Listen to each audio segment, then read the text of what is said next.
There is a certain kind of silence that is not empty. It is a space for brewing storms, for sharpening blades, for the quiet, meticulous planning of a return. In the sterile, fluorescent-lit world of corporate ambition, they mistook her silence for surrender. That was their first and most expensive mistake. At the New York headquarters of Innovate Dynamics, Alara Vance was a known quantity, or so they thought. She was the brilliant, quiet strategist who kept to herself, whose analyses were always razor-sharp, and whose lunch always came in a simple, reusable container. While others networked over expensive salads and sushi, Alara would eat at her desk, the faint, comforting scent of home-cooked spices, a stark contrast to the office's cold, sanitized air. The moment it all fractured came on a Friday afternoon. The entire marketing department was gathered in the main conference room, the city skyline a glittering, indifferent backdrop. Director Sterling stood at the front, beaming, ready to announce the new head of strategy. This was the promotion Alara had bled for, the culmination of countless sleepless nights and sacrificed weekends spent perfecting the landmark Odyssey project. She had poured the very soul of her professional life into that work, and the promise of this position had been the light at the end of a long, grueling tunnel. She could feel a nervous energy humming beneath her calm exterior, a quiet anticipation of her name being called. Sterling cleared his throat. This decision was incredibly difficult, but the leadership and innovation shown by two individuals on the Odyssey project were simply undeniable. Alara's heart hammered against her ribs. Please join me in congratulating our new co-heads of strategy, Jessica Thorne and Ben Carter. The name slammed into her first. Jessica, her chief tormentor, the one who mocked her work ethic as try-hard and her lunches as depressing. Then the second name hit, and it was 1,000 times worse. Ben, her friend, her confidant, the one she had trusted with every idea, every vulnerability, every late-night burst of inspiration for the project. The applause that erupted around her sounded distant, like it was coming from underwater. Alara didn't feel anger, not yet. What rushed in was a profound, chilling emptiness, a vacuum where her trust and ambition used to be. She watched Jessica flash a triumphant, venomous smile in her direction, and saw Ben, her dear friend Ben, refuse to meet her eyes, his gaze fixed on his suddenly fascinating shoes. In her bag, the container holding her mother's chicken curry, the one she had been looking forward to all day, suddenly felt as heavy as a stone, a dense, cold reminder of everything she had just lost. To the casual, calculating eyes at Innovate Dynamics, Alara Vance's simple, home-packed lunches were a sign of struggle, a clear indicator that she was not part of the world she worked in. They saw the humble containers and imagined a cramped apartment, a shoestring budget, a life devoid of the casual luxuries they considered essential. Her frugality was misinterpreted as a lack of ambition, a failure to project the image of success that was the unofficial uniform of the company. But the truth was a secret she guarded more fiercely than any corporate strategy.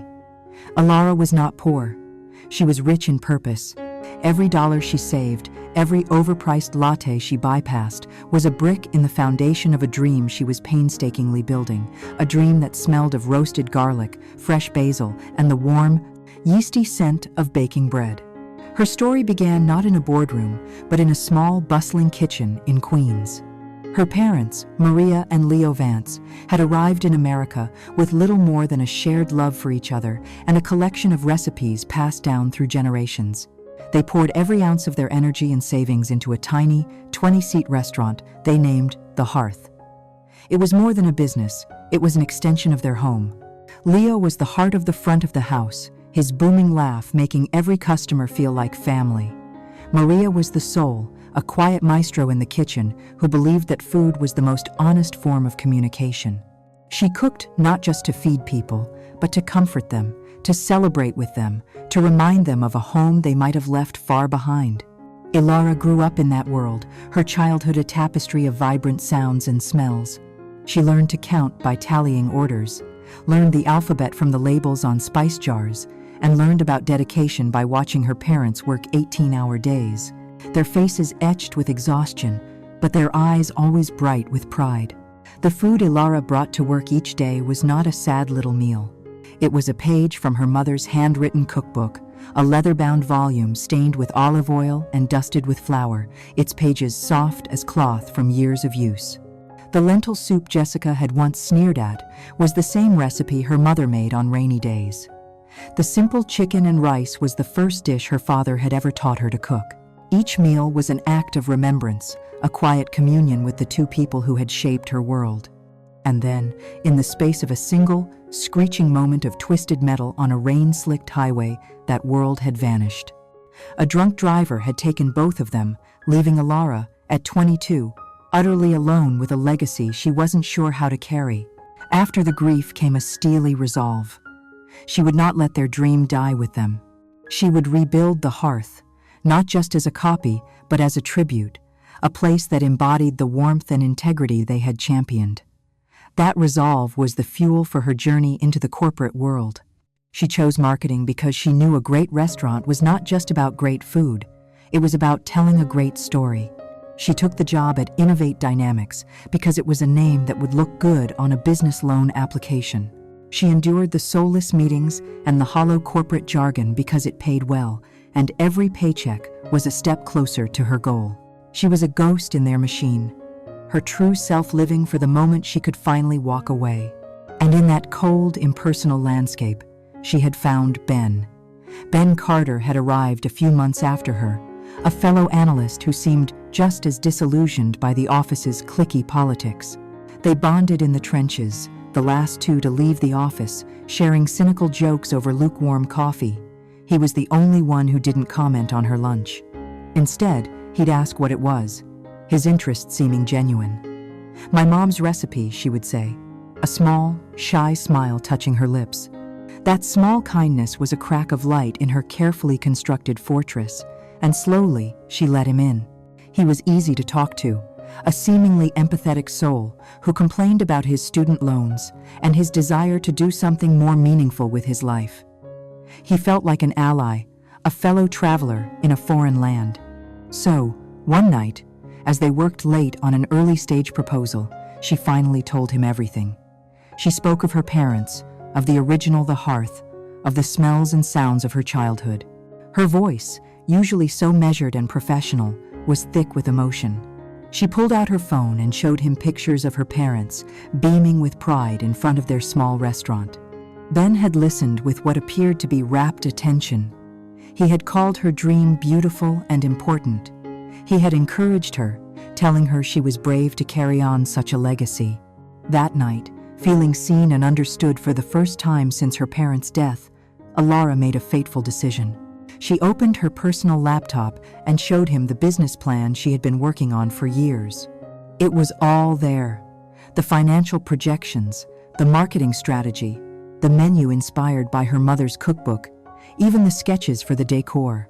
She had already chosen the name, the same as her parents' place, The Hearth.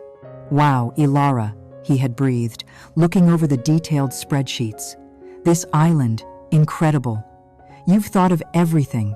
He started asking questions, smart ones, about suppliers and profit margins. He offered suggestions, brainstorming taglines and social media angles. He made her feel like her dream was not just a fantasy, but a tangible, achievable reality. He became the keeper of her secret, the co-conspirator in her future. She trusted him not just with her professional ideas, but with the blueprint of her soul, the most sacred part of her life. She believed she had found a true friend, a partner in a world that had felt relentlessly lonely. It was a trust so complete, so absolute, that its eventual shattering would be enough to break a person. And as she sat there in that conference room, the sound of his name, linked with Jessica's, echoing in the deafening applause, she understood that he hadn't just stolen a project.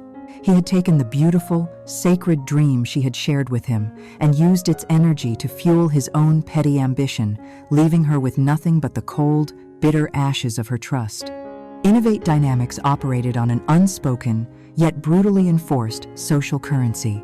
It was a kingdom of appearances, where the brand of your watch, the location of your weekend getaway, and the price of your lunch were all data points used to calculate your worth.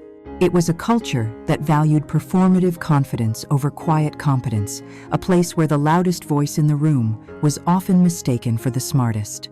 At the center of this glittering, hollow ecosystem was Jessica Thorne. Jessica was not the company's top performer, not by any objective metric, but she was its undisputed social architect. Her power was a blend of inherited privilege. Her father was a senior partner at the law firm that kept innovate on retainer and a finely honed instinct for cruelty. She could dismantle a person's confidence with a single, perfectly aimed comment, disguised as a joke, leaving the victim smiling awkwardly while bleeding internally. Ilara, with her quiet dedication and complete disregard for the office's social games, was a natural target. She was an anomaly. Jessica couldn't categorize and therefore had to neutralize. The campaign against her was one of insidious, slow-drip poison rather than open warfare. It began with her clothes. Ilara dressed neatly and professionally, but she favored practical, timeless pieces over fleeting designer trends. "Oh, Ilara, that sweater is so sensible," Jessica would remark, her tone dripping with condescension, making the compliment an insult. It moved on to her work ethic. Her diligence was reframed as a pathetic lack of a social life. Whispers would follow her as she worked late. "Doesn't she have anyone to go home to? Or I guess some people just live for spreadsheets." But their favorite, most reliable weapon was her lunch. Her simple, lovingly prepared meals became a symbol of everything they found lacking in her. They were a daily reminder that she was not one of them. The mockery was a ritual. Jessica and her court would often take a detour past Ilara's desk on their way to some expensive restaurant. "Let's see what culinary adventure Ilara is on today," one of them would say, just loud enough to be heard. One day, as the fragrant aroma of her mother's lentil stew filled her small cubicle space, Jessica paused, waved a dramatic hand in front of her face and said, "Goodness, what is that smell?" "It's very ethnic." The word hung in the air, charged with a casual, dismissive bigotry that made Ilara's stomach clench. The most cutting remark came from Jessica herself, delivered to a rapt audience near the coffee machine, but intended for Ilara's ears. "You can tell a lot about a person's ambition by what they eat for lunch," she announced, her voice carrying across the open-plan office. "You have to project success to achieve it. Nobody ever closed a deal over leftovers." In the beginning, Ben was her shield. He would roll his eyes at Jessica's comments, muttering, "Just ignore her. She's threatened by you." He would sit with her, sharing his own boring sandwich in solidarity. He made the environment bearable. But Ilara watched, with a growing sense of dread, as the gravitational pull of Jessica's inner circle began to work on him. The change was gradual, a slow, cowardly erosion of character. First, his defenses of her became weaker, replaced by a strategic silence. He would simply pretend not to hear the barbed comments, his eyes suddenly glued to his computer screen. Then came the physical distance. The shared lunches became less frequent. "Sorry, Jessica's team is having a working lunch," he'd say, the apology sounding hollow even to his own ears. He started joining them for after-work drinks, a world Ilara was never invited into, and he would return the next day, armed with inside jokes she wasn't privy to. The final, sickening stage of his transformation was his quiet participation. He never initiated the cruelty, but he endorsed it with his silence and, eventually, with his laughter. Ilara remembered one specific moment with perfect, painful clarity. Jessica was recounting a story about a disastrous date, and for her punchline, she mimicked the man's cheap behavior, concluding with, "He was a total Ilara Vance." The group around her roared with laughter. Ilara looked across the room and her eyes met Ben's. For a split second, she saw a flash of guilt, of shame. But then, he broke eye contact and a small, tight smile formed on his lips as he gave a weak chuckle, a pathetic offering to his new masters. It was a tiny sound, almost inaudible, but for Ilara, it was as loud as a gunshot. It was the sound of her last alliance crumbling to dust. He had made his choice. He had traded years of genuine friendship for a precarious perch on the lowest branch of Jessica's social tree. From that day on, Ilara was truly alone, an island in a sea of hostility. The silent mockery was no longer just an annoyance. It became the oppressive, suffocating atmosphere of her daily life, a constant reminder that in this world, integrity was a liability, and kindness was a weakness to be exploited. In the stagnant air of Innovate Dynamics, a storm was brewing. It arrived in the form of a single, electrifying email from corporate headquarters. Ethelred Corp., a behemoth of the old guard tech industry, a company synonymous with reliable but uninspired hardware, was looking for a complete brand reinvention. They wanted to shed their skin of corporate beige and emerge as a vibrant, essential part of the millennial and Gen Z lifestyle. It was the kind of client that could define a career, the kind of account that could single-handedly elevate the New York branch from a solid performer to the crown jewel of the company. The project was codenamed Odyssey, and its importance was not lost on anyone. Winning meant glory, promotions, and bonuses that could change lives. Losing, however, would be catastrophic, likely leading to a grim restructuring and layoffs. The pressure was immense, a palpable weight that settled over the entire office. Director Sterling, a man who typically managed with a veneer of detached calm, seemed to feel this pressure more than anyone. He called an emergency all-hands meeting for the entire department. He stood before them, his usual confident posture replaced with a tense energy. "Listen up," he began, his voice cutting through the nervous chatter. "Odyssey is not just another pitch. This is a legacy project. This is our moment to prove what this branch is capable of." He paced the front of the conference room, his eyes scanning the faces of his team. "As you know, the head of strategy position has been open for the last quarter. I've been patient, waiting for the right leader to emerge. And I've decided that this project will be the final test." He stopped and made direct eye contact with everyone in the room. "I want to be crystal clear, so there are no misunderstandings. The leadership on this project is a direct audition for that role. I don't care about politics. I don't care about seniority. You bring me a strategy that wins Ethelred, you get the chair. The person who architects this win will be our next head of strategy, period." A current of electricity shot through the room.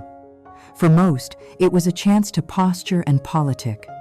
For Jessica, it was a coronation she already believed was hers by right. But for Ilara, Sterling's words were something else entirely. They were a key. For the first time, she saw a path to victory that didn't require playing the social games she so despised. This was a meritocracy, a competition of pure intellect and creativity. It was a language she understood, a battle she knew she could win. A fire she thought had been extinguished long ago rekindled in her gut. This was her way out. The promotion came with a significant salary increase, and, more importantly, the winner of the Ethelred pitch was guaranteed a bonus that was rumored to be life-changing. She did the math in her head, her mind racing. That bonus wasn't just money, it was freedom. It was the down payment on a prime location for the hearth. It was a top-of-the-line convection oven, a walk-in freezer, a beautiful, custom-made wooden sign. It was the acceleration of her entire life's dream. From that moment on, Ilara became a machine. She transformed her small cubicle into the Odyssey war room. The walls disappeared behind a mosaic of market data, demographic charts, and psychological profiles of the target audience. She lived and breathed Ethelred Corp.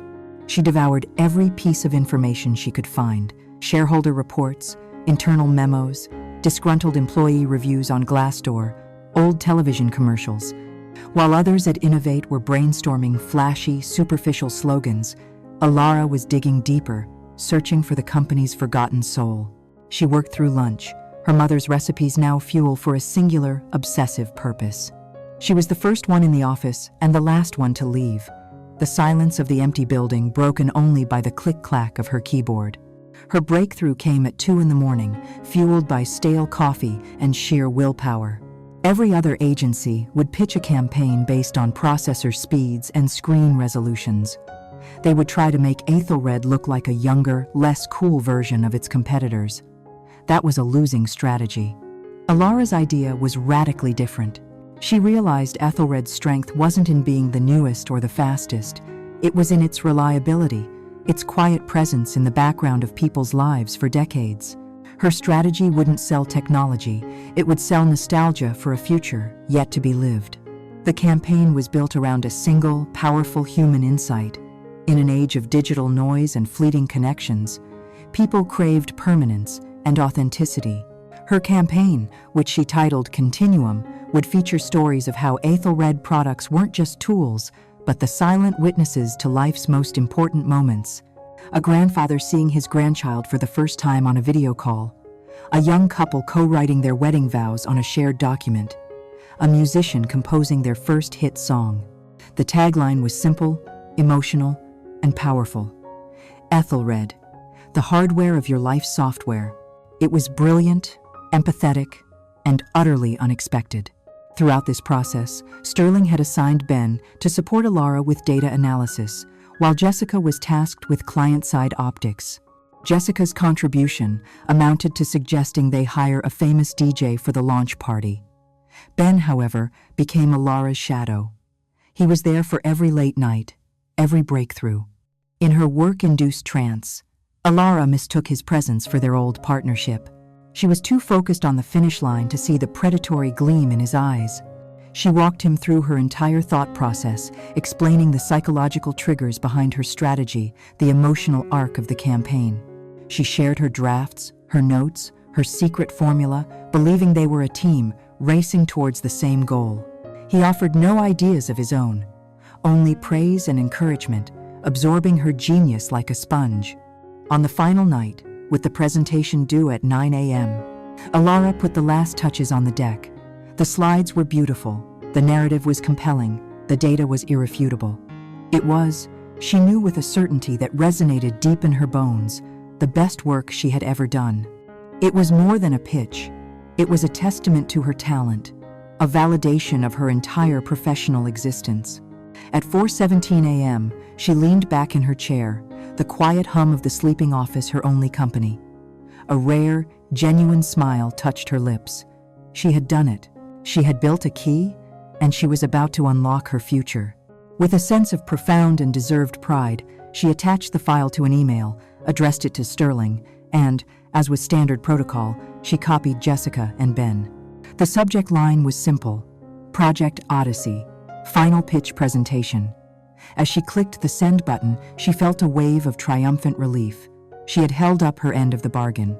The promotion, the bonus, the hearth, it was all finally within reach.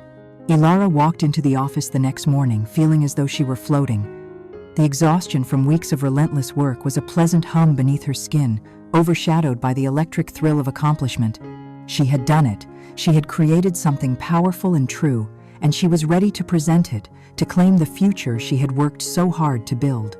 She expected to see a congratulatory email from Sterling, a simple great work or looking forward to the presentation. There was nothing. An unsettling silence greeted her, both in her inbox and in the office itself. When she saw Sterling by the coffee machine, he gave her a tight, unreadable nod and quickly looked away, suddenly engrossed in stirring his coffee as if it were a complex chemical equation. The first prickle of unease touched her. The feeling intensified during the pre-meeting huddle in Sterling's office. Jessica was practically vibrating with a smug, predatory energy, dressed in a sharp, expensive suit that looked like corporate armor. She barely acknowledged Alara's presence. But it was Ben who truly chilled her to the bone. He stood by the window, his back mostly to her, looking pale and gaunt. He wouldn't meet her eyes. When she said a quiet, "Good morning, Ben," he flinched and mumbled something into his coffee cup. He looked like a man about to be sentenced, not one on the verge of a great victory. Alara's mind raced, trying to find a logical explanation. Were they nervous? Was Sterling unhappy with a minor detail? The pieces didn't fit, and the growing sense of dread felt like a cold hand closing around her heart.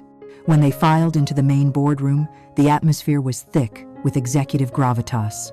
The senior vice presidents and the chief marketing officer were all there, a panel of stone-faced judges arranged around the vast, polished mahogany table.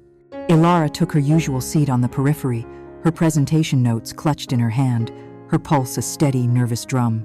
She ran through the opening lines in her head, ready for the moment Sterling would call her to the podium.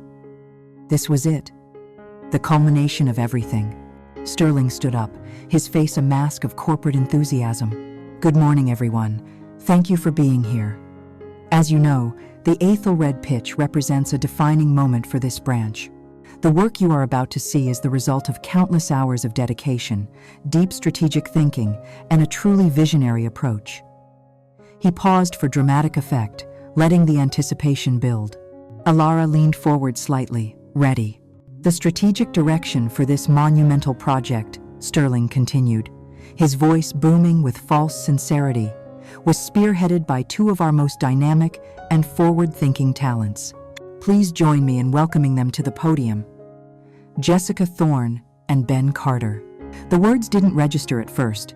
They were just sounds, disconnected from reality.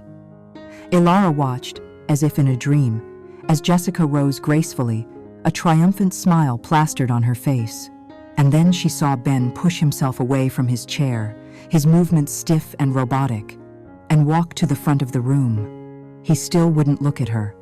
The world tilted on its axis. A roaring sound filled her ears, drowning out Sterling's voice. This wasn't happening. It was a mistake, a grotesque, impossible mistake. But then the first slide appeared on the massive screen. It was her slide. The title, Continuum, the hardware of your life software, was displayed in the exact font and color she had spent hours choosing. And then Jessica began to speak. She spoke of the need for emotional connection in a digital world, of selling memories instead of circuits. She was reciting Alara's philosophy, her core insight, with a slick, practiced ease, presenting it as her own brilliant epiphany. The theft was so brazen, so complete, that Alara felt a wave of dizzying vertigo. Then it was Ben's turn. He clicked to a slide filled with the complex data analytics she had meticulously compiled. He spoke with a newfound authority, explaining the methodology, the target demographics, the psychological triggers. He used the exact phrases she had whispered to him during those late nights, the shorthand they had developed. As you can see from the psychographic overlay, he said, pointing to a chart she had created, the desire for authenticity isn't a trend, it's a fundamental human need. A cold, terrifying clarity washed over Alara, sharpening the horror into a fine point. This was no mistake. This was a coup, a meticulously planned assassination of her career. And the deepest wound was Ben. Her eyes were fixed on him, this stranger wearing the face of her friend. She saw it all now. His feigned interest, his helpful suggestions, his quiet presence during her moments of inspiration. He hadn't been a partner, he had been a spy. He hadn't been a friend, he had been a thief, patiently waiting for her to build a treasure worth stealing. Each shared laugh, each moment of perceived camaraderie, now replayed in her mind as a bitter act of deception. He hadn't just stolen her work, he had mined her soul for its most valuable contents and sold them for a promotion. She felt nothing and everything all at once. The voices of the presenters faded into a distant murmur. The faces of the executives blurred into a meaningless tableau. She was encased in a block of ice, watching the scene unfold from a great distance. She felt the ghost of her parents in the room, their legacy being auctioned off by a charlatan and a coward. The campaign she had designed to celebrate genuine human connection was being used to cement a victory built on the most profound human betrayal. The presentation ended. A moment of silence hung in the air, and then the room erupted in applause. The executives were beaming, showering praise on the duo at the podium. "Astonishing," one of them said. "Truly groundbreaking. Jessica, your vision is remarkable. Ben, that's the sharpest data analysis I've seen in years." Sterling looked like the proudest man on earth, clapping both of them on the shoulder. Through it all, no one looked at Alara. It was as if she had ceased to exist.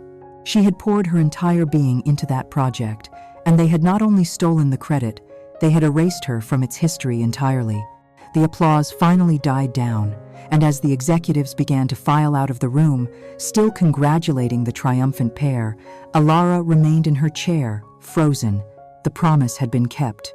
The victory had been won, but she was a casualty of a war she hadn't even known she was fighting. The official memo landed in every employee's inbox at 9:01 a.m. the following Monday. It was written in Sterling's signature effusive prose, announcing the dynamic new leadership of the strategy department. Jessica Thorne and Ben Carter, it declared, were being promoted to co-heads, effective immediately, in recognition of their groundbreaking visionary work on the Odyssey project. Reading the words on her screen, Alara felt a strange sense of detachment. The shock had burned itself out, leaving behind a landscape of cold, hard reality. The betrayal was no longer just a personal wound, it was now institutionalized, codified in the corporate hierarchy. The two people who had destroyed her were now officially her bosses. The bullying, once a campaign of subtle digs and whispered insults, now became an overt and brutal exercise of power. The goal was no longer merely to isolate her, but to systematically dismantle her professional identity and grind her spirit into dust until she had no choice but to quit. Her work, once the center of her existence, became her punishment.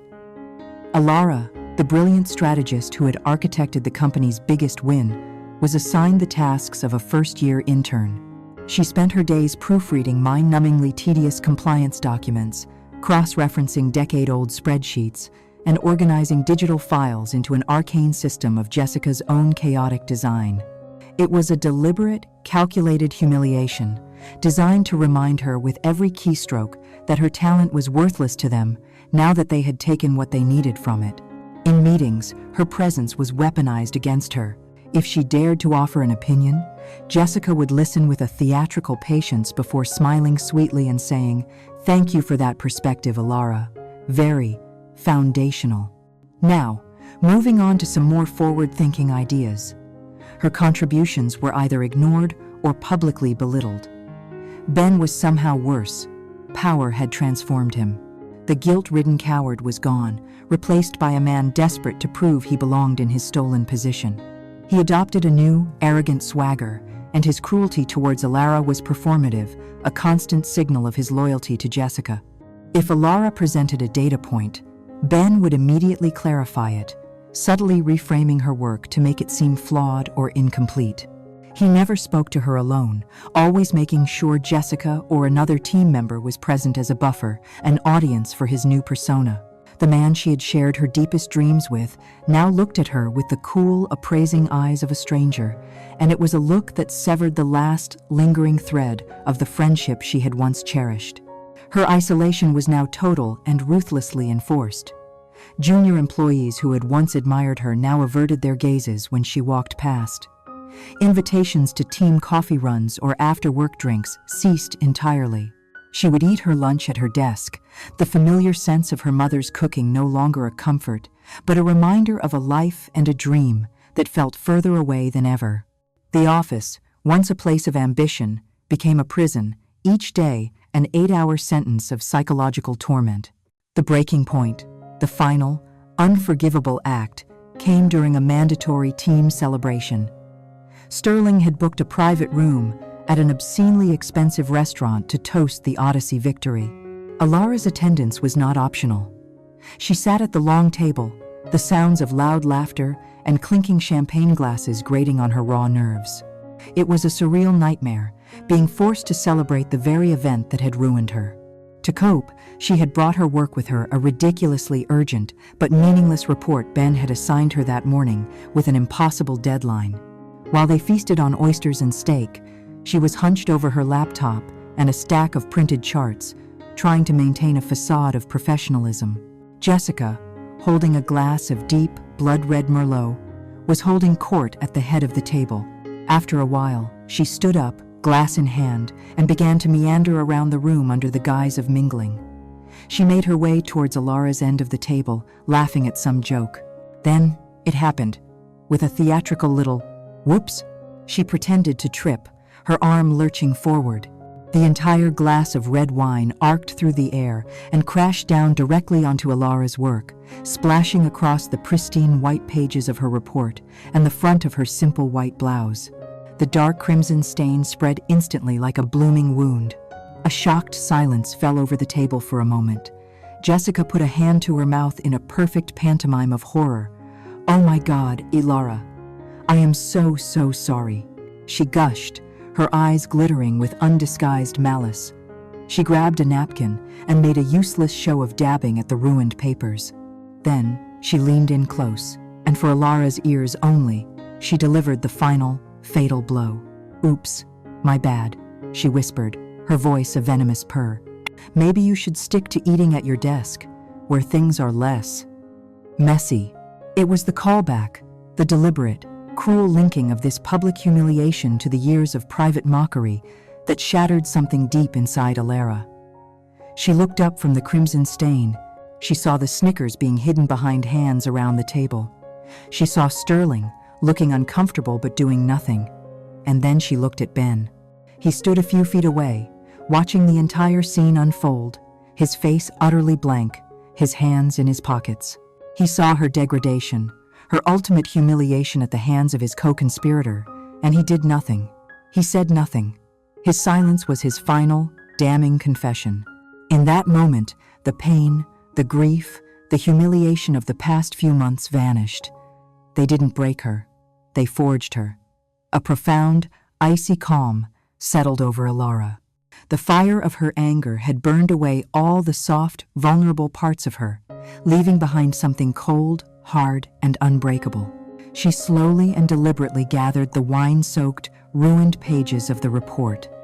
She looked at Jessica's triumphant smirk, and then at Ben's empty, cowardly eyes. She didn't say a word. She simply stood up, and with the entire table watching her, she walked out of the restaurant and didn't look back. She was not running away. She was finally, truly, walking towards a war. When Alara walked out of that restaurant, the cold night air hit her like a cleansing shock. She didn't take a cab or the subway. She walked. She walked for miles through the glittering, indifferent streets of New York, the rhythm of her footsteps on the pavement, a steady, calming beat. The stain on her blouse was still damp, a dark map of her humiliation, but for the first time in months, she didn't feel broken.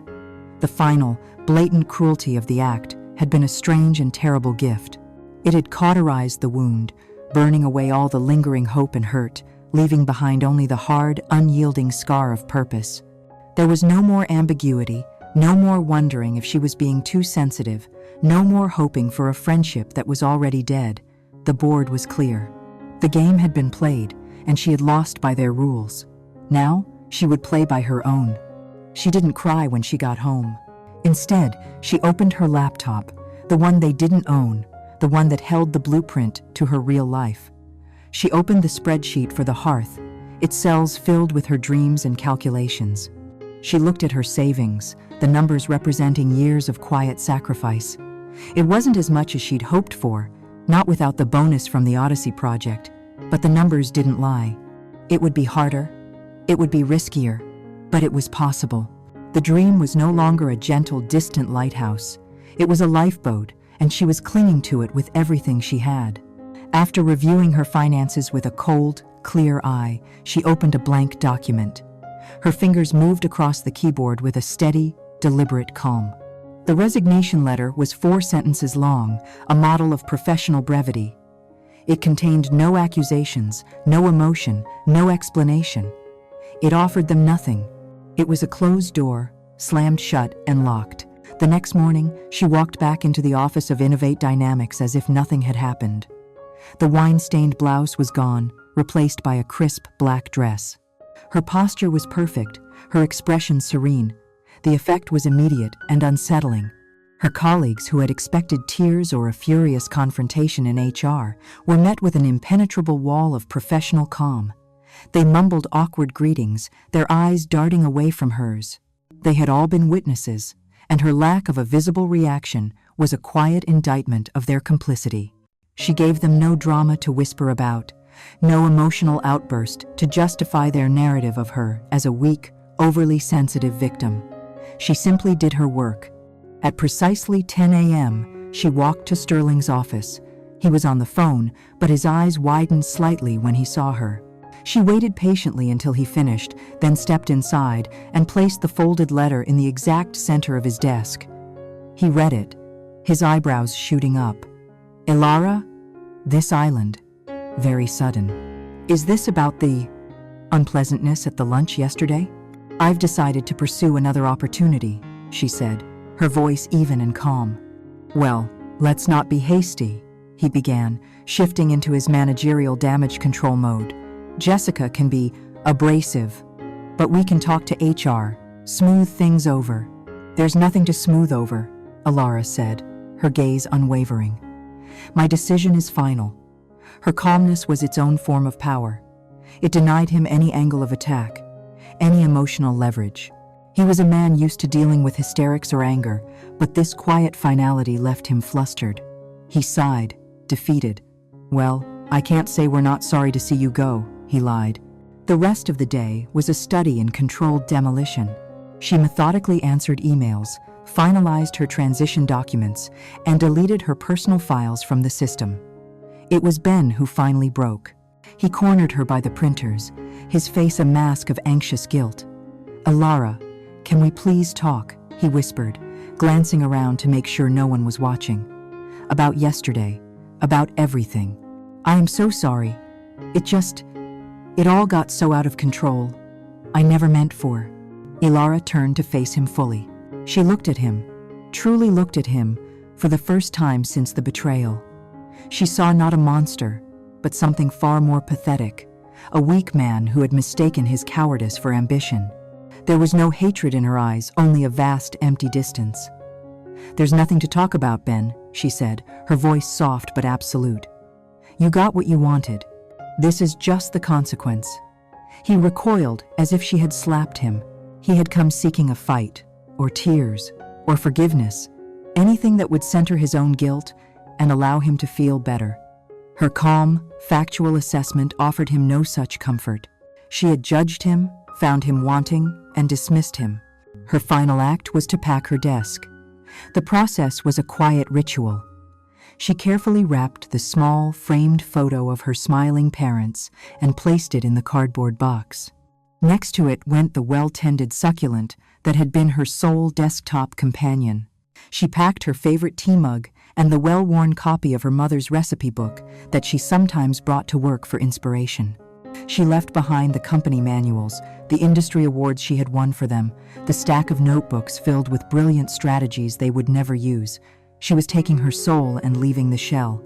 When everything was packed, she took a disinfecting wipe and slowly, methodically, cleaned the entire surface of the desk, erasing every fingerprint, every coffee ring, every last trace of her existence. At 3 p.m., she picked up the small, light box.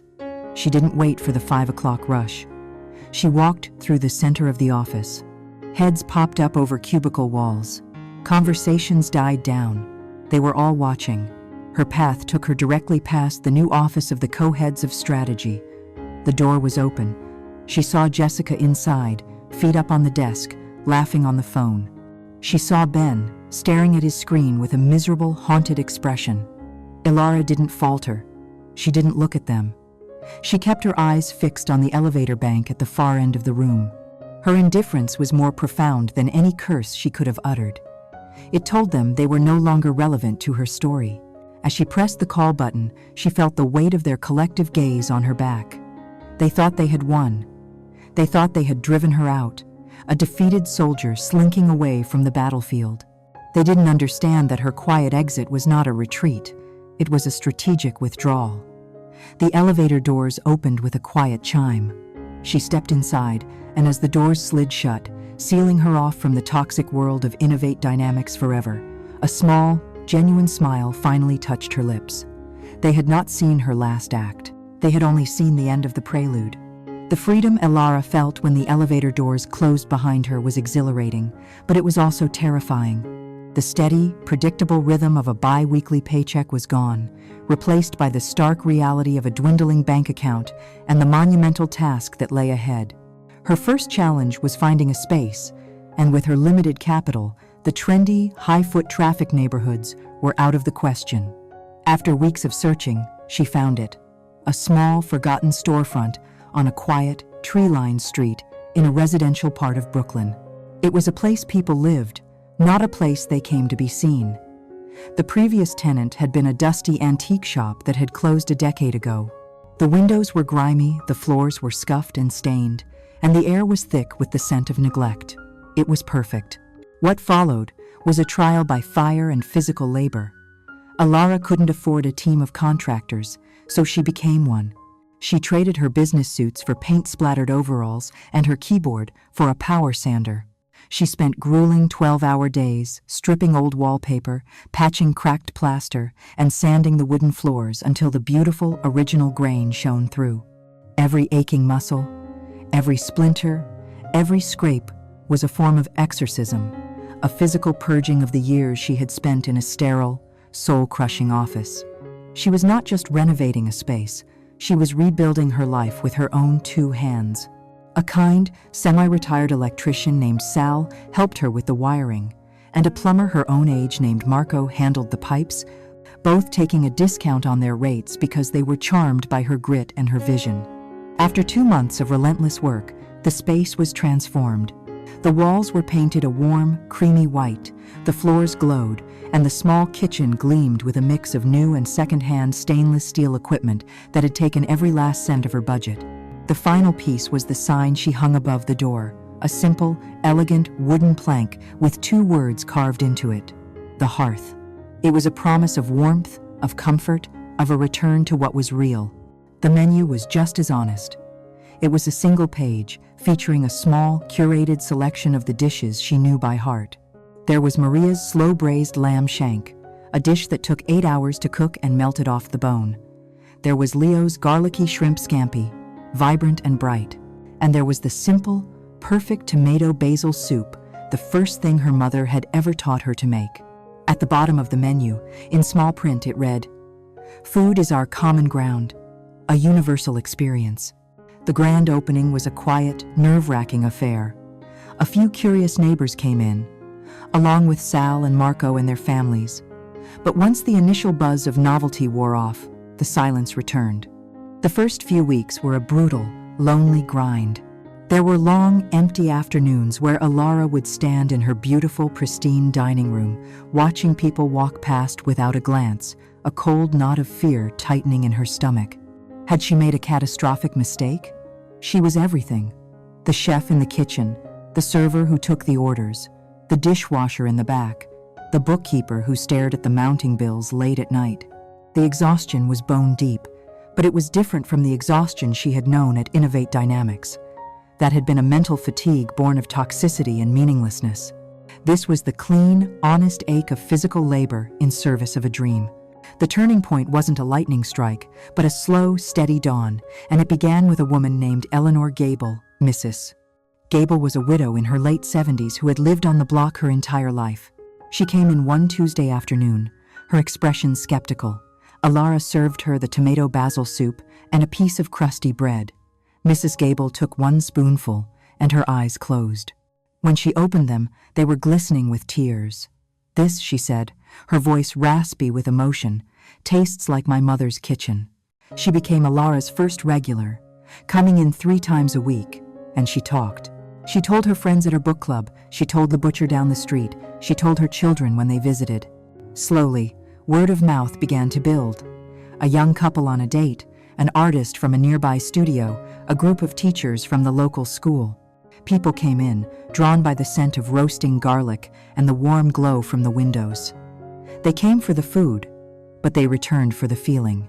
Alara had created a sanctuary, a place devoid of pretense where the food was real and the welcome was warm. She learned her customers' names, their stories. She was no longer the silent girl in the cubicle. She was Alara, the heart of the hearth. The catalyst that changed everything came in the form of a freelance food blogger named David Chen, who ran a popular but unpretentious blog called City Bites. He didn't come for a splashy, paid review. He stumbled in on a rainy Thursday night, seeking refuge from the storm. He ordered the lamb shank. 2 days later, an article appeared online. It was less a review and more a love letter. In a city obsessed with trends and hype, he wrote, "The hearth is an act of quiet rebellion. It doesn't shout, it nourishes." Chef Vance isn't just cooking her mother's recipes, she is channeling her mother's love onto every plate. This is more than a meal. It is a story of resilience, heritage, and the profound, restorative power of honest food. The effect was instantaneous. The next day, there was a line at the door for lunch. By the weekend, reservations were booked solid for a month. The quiet little restaurant was suddenly the city's most sought-after hidden gem. Overwhelmed but exhilarated, Alara hired her first employee, a cheerful college student named Maya, to wash dishes and bus tables. A week later, she hired a part-time server. She was a boss now, a leader of a small, happy team. One evening, during the peak of the dinner rush, Alara paused in the kitchen doorway, wiping sweat from her brow with the back of her hand. She looked out at the dining room, at every single table filled with people laughing, talking, and sharing her family's food. The sound was a beautiful, chaotic symphony of life. She was a world away from the silent, hostile conference rooms of her past. She hadn't sought revenge. She had simply built a new world for herself. A world so full of warmth and purpose that the cold shadows of her past life had no place left to hide.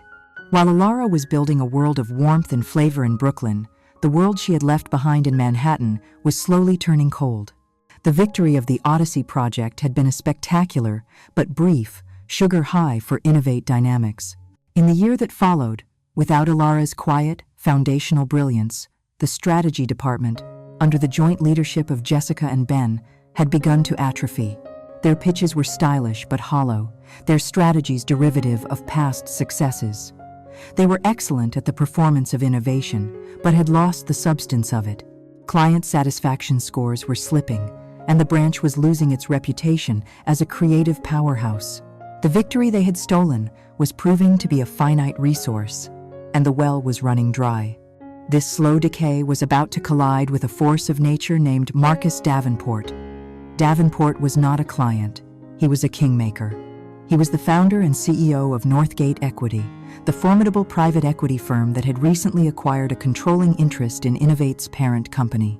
He was a legend, a self-made billionaire who had started with nothing, and he had a notorious intolerance for waste, inefficiency, and, above all, inauthenticity. An email announced his impending visit to the New York branch for a comprehensive top-to-bottom review. His findings would determine the branch's budget, its strategic importance, and very likely the future of Director Sterling's career. The panic that gripped the office was a cold, suffocating fog.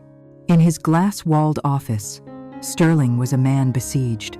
He was fielding angry calls from headquarters and trying to manage his two-star strategists, who were now beginning to turn on each other like starving wolves.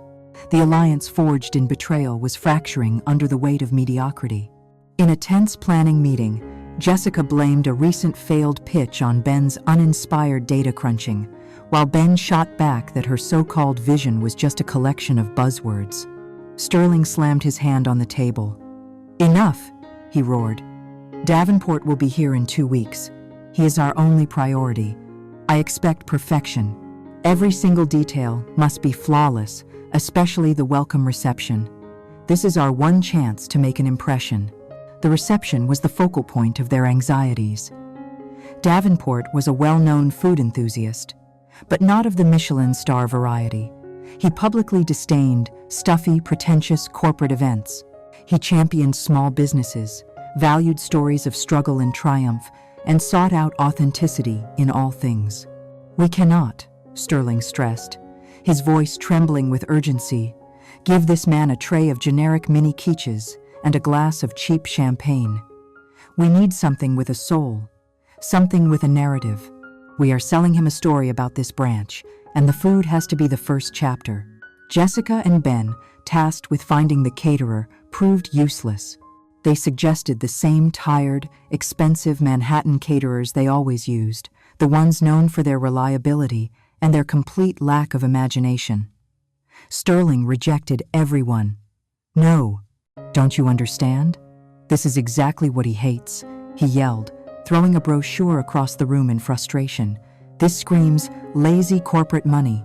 In a fit of desperation, he turned to a junior strategist named Chloe, a bright-eyed young woman who had been hired 6 months after Alara had left.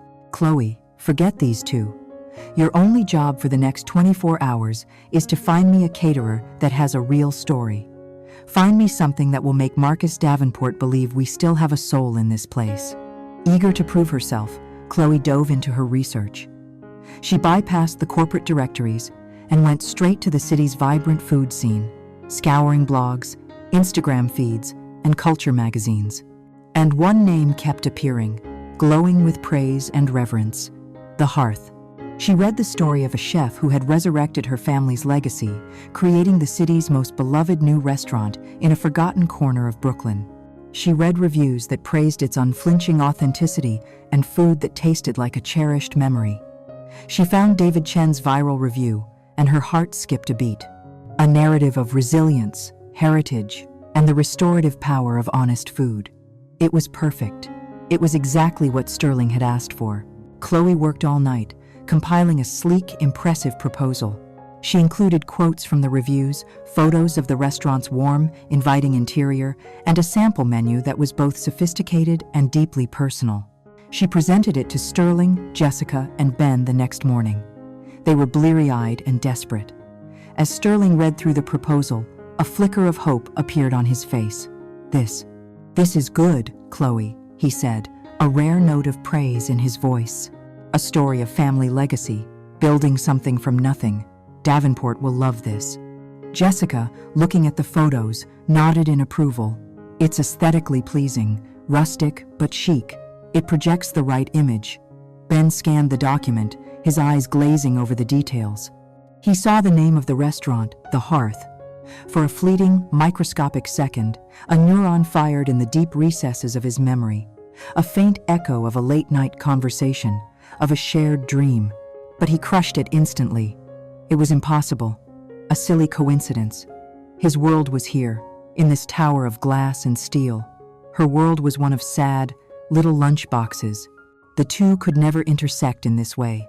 They all saw the name of the owner and head chef listed at the bottom, Ilara Vance. But the name simply didn't register.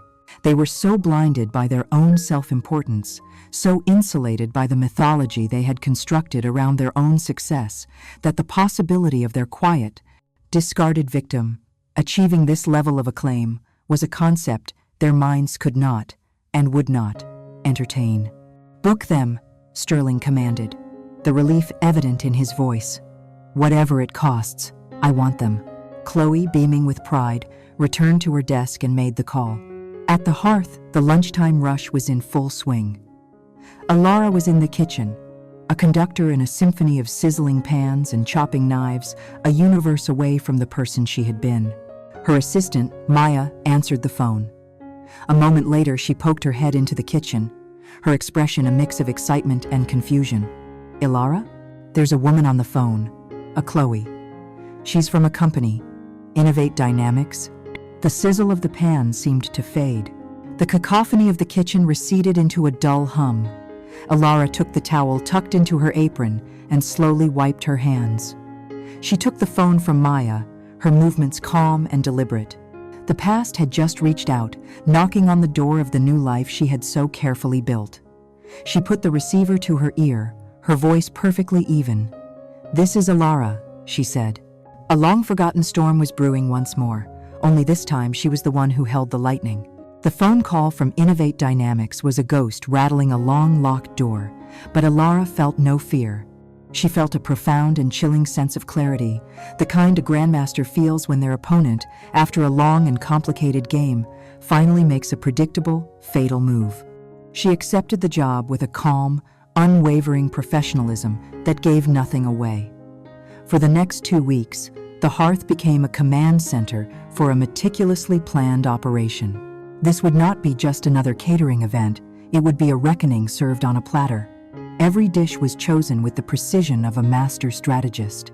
She selected the very recipes that had been the subject of their scorn, elevating them to culinary art. The humble lentil soup was transformed into a velvety, truffle-infused bisque. The simple chicken and rice was reimagined as a sophisticated saffron risotto with slow-roasted chicken. And for the main course, the star of the show, she prepared her mother's signature 8-hour braised lamb shank, a dish so fragrant and rich it perfumed the entire kitchen, a scent that was the very essence of her heritage. She was not just cooking a meal, she was crafting a narrative, and the final chapter would be devastating. The night of the reception, the top floor of the Innovate Dynamics building, was a theater of anxiety. The space had been converted into an elegant venue with panoramic views of the glittering city, but the beauty of the setting did nothing to calm the nerves of its hosts. Sterling paced like a caged animal, constantly adjusting his tie. Jessica, in a severe but expensive dress, patrolled the room with a fixed, brittle smile, while Ben hovered near the bar, his face pale and clammy. The guest of honor, Marcus Davenport, had arrived, and his presence shifted the room's center of gravity. He was not a loud or imposing man, but he moved with an aura of quiet, unshakable authority that made Sterling's bluster seem childish. Alara's team arrived like a silent, efficient army. They were dressed in crisp, black uniforms, and they set up with a focused professionalism that stood in stark contrast to the frantic energy of the Innovate staff. Alara herself was not with them. She remained in the background, overseeing the final preparations in the temporary kitchen they had established, waiting for the perfect moment to make her entrance. The food was unveiled, and it was a masterpiece. It was rustic yet elegant, beautifully arranged on slate and wooden boards, a feast for the eyes before it was a feast for the palate. When the guests began to eat, a hush fell over the room, quickly replaced by murmurs of genuine delight. The food was a sensation. People weren't just eating, they were savoring, discussing, exclaiming, "Mr." Davenport took a bite of a small focaccia topped with whipped ricotta and fig jam, and his famously stoic expression softened into one of pure, unadulterated pleasure. He was hooked. Sterling, Jessica, and Ben, seeing the look on his face, began to breathe again. Relief washed over them, quickly followed by a surge of smug self-congratulation. They began to bask in the reflected glory, accepting compliments from the guests. "James, this food is spectacular. Where did you find this caterer?" one of the board members asked Sterling. Sterling puffed out his chest. "I have my team constantly searching for the next big thing," he said, gesturing vaguely towards Jessica and Ben. "We pride ourselves on discovering authentic, groundbreaking talent."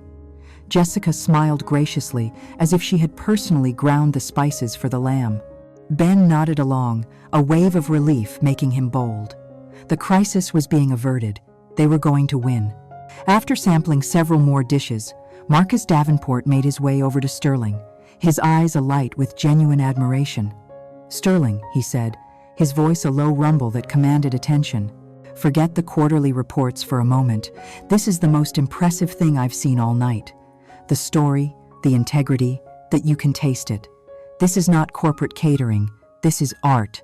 I insist on meeting the chef. I want to personally thank whoever is responsible for this." This was the moment Sterling had been praying for. The ultimate validation, delivered directly from the man he needed to impress most. "Of course, Marcus." "Absolutely," he boomed, overflowing with pride. "They are a true artist, a hidden gem we were so fortunate to discover." He snapped his fingers at a junior assistant. "Find the owner of the catering company and bring them out here. Mr. Davenport would like to have a word." The assistant scurried away. A wave of anticipation rippled through the room. The conversations died down as people turned their attention towards the kitchen entrance. The stage was set. The assistant returned a moment later and gave Sterling a slight, affirmative nod. The doors to the service area swung open. And then she appeared. Alara Vance stepped out into the light. She was not the quiet, almost invisible employee they remembered, the one who tried to shrink herself to avoid notice. This woman stood tall, her shoulders back, her gaze steady and clear. She was wearing an immaculately tailored, crisp white chef's coat, the name The Hearth beautifully embroidered in green thread just above her heart. Her hair was pulled back in a sleek, elegant bun, and her face, free of the perpetual stress it had carried in this building, was calm, confident, and utterly unreadable. She looked like a queen surveying her domain. Time seemed to freeze. For a full 3 seconds, the brains of her former tormentors struggled to process the impossible image before them. Sterling's jaw went slack, his proud, beaming expression melting into a mask of slack-jawed, horrified disbelief.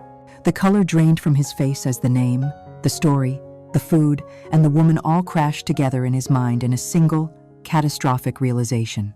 Jessica's polished smile shattered, as if it were made of glass. A sharp, audible gasp escaped her lips.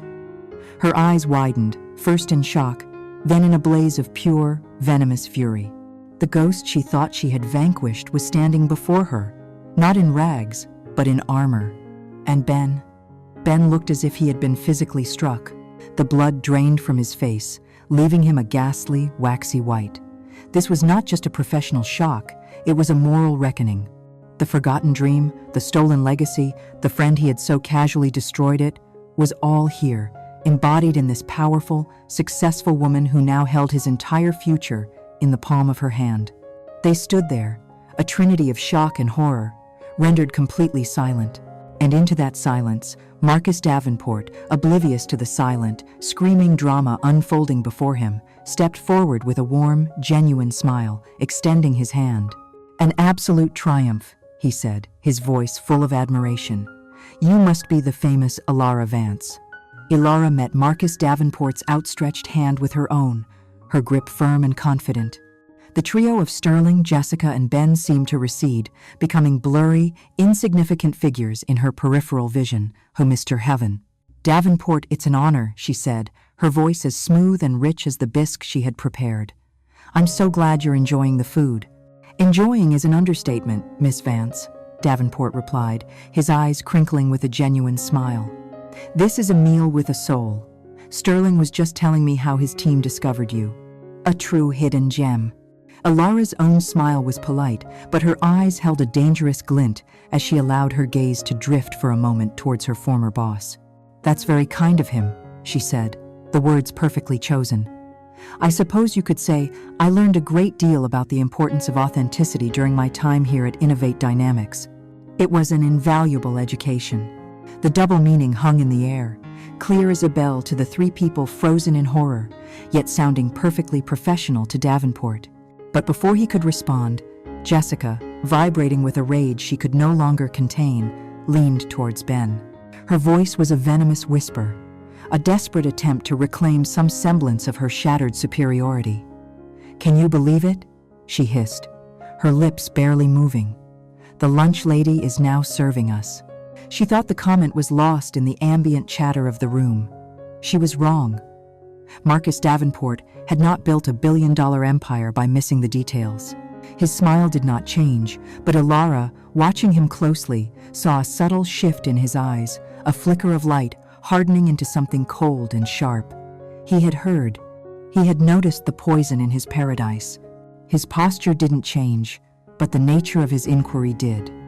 He turned back to Ilara, his expression one of friendly curiosity, but his questions were now imbued with a new, surgical precision. "So you were an employee here, Miss Vance?" "Sterling, you failed to mention your caterer was an alumna." He directed the last part to Sterling, whose face was now slick with a cold sweat. "Yes," Ilara replied, her tone even. "I was a marketing strategist here for nearly 5 years." "Fascinating," Davenport continued, his gaze sweeping over Jessica and Ben. "You must have been part of the team behind that big Aethelred campaign then?" "Continuum, wasn't it? Brilliant work." An acquaintance of mine on their board couldn't stop talking about the emotional depth of that pitch. The air became thick enough to choke on. Jessica went rigid. Ben looked like he might actually faint. This was the moment Ilara could have unleashed her fury, exposed them in a torrent of accusations. Instead, she chose a more elegant weapon, the truth, delivered with unassailable dignity. "I was deeply involved in the foundational strategy for that project," she said, her voice clear and strong. "It was a valuable experience. In fact, it was the final confirmation I needed that my true passion didn't lie in boardrooms, but in the kitchen. It gave me the courage to leave and invest in my family's legacy. The hearth is the result of that decision." She didn't accuse. She didn't complain. She simply stated her story, reframing her forced exit as a deliberate, empowered choice.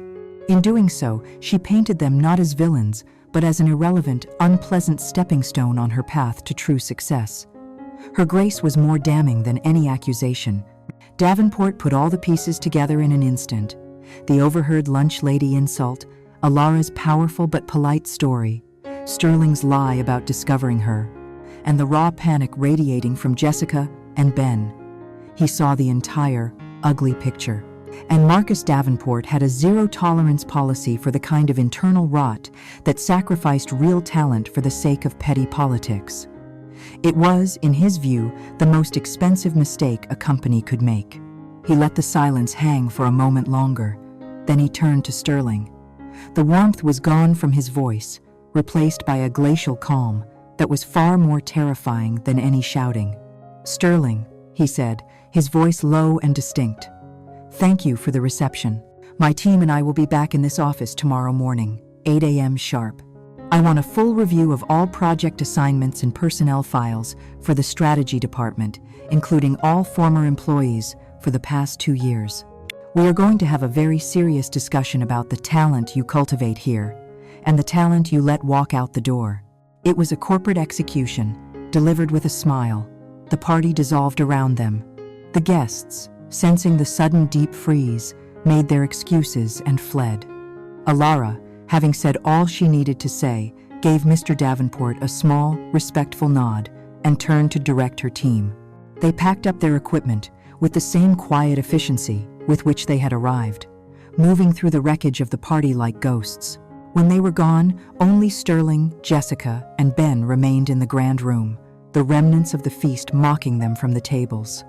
The silence was deafening. Jessica finally turned on Sterling, her voice a shrill shriek. "This is your fault. You and your stupid idea to find a caterer with a soul."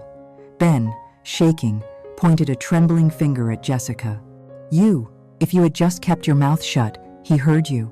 Sterling just stared out at the city lights, a man watching his entire career plummet from the 40th floor.